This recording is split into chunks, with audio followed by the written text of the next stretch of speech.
कोई 2 महीने की कानूनी लड़ाई के बाद आखिर वोटबंदी की साजिश पे एक बहुत बड़ा विराम लगा है।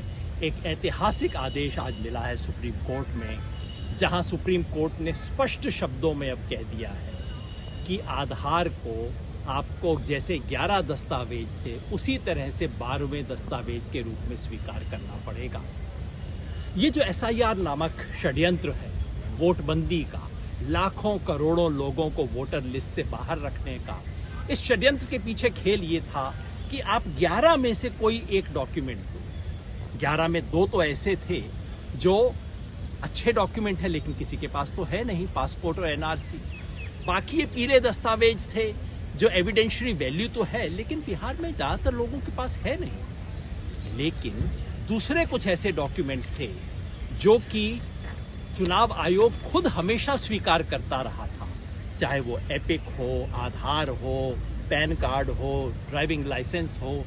लेकिन चुनाव आयोग ने कहा जो डॉक्यूमेंट है वो हम मानेंगे नहीं, जो नहीं है वो मांगेंगे। सुप्रीम कोर्ट ने चुनाव आयोग को सुझाव दिया कि आधार मान लीजिए। 2 बार इशारा किया ऑर्डर में हल्के हल्के, लेकिन चुनाव आयोग नहीं माना।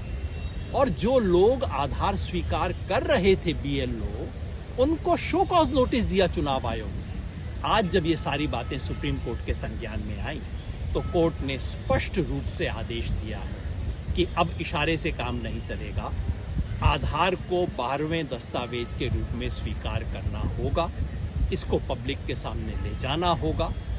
इस एक आदेश से बिहार में लाखों ऐसे लोग हैं जिनके पास इन 11 में से कोई डॉक्यूमेंट नहीं है लेकिन आधार है, उन लोगों का वोटिंग राइट बचा है। सिर्फ बिहार के लिए नहीं, क्योंकि SIR पूरे देश में लागू होगा, इसलिए देश में करोड़ों लोगों के वोटिंग राइट को, मताधिकार को बचाया है चुनाव आयोग ने।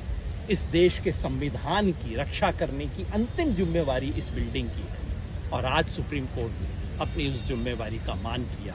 धन्यवाद।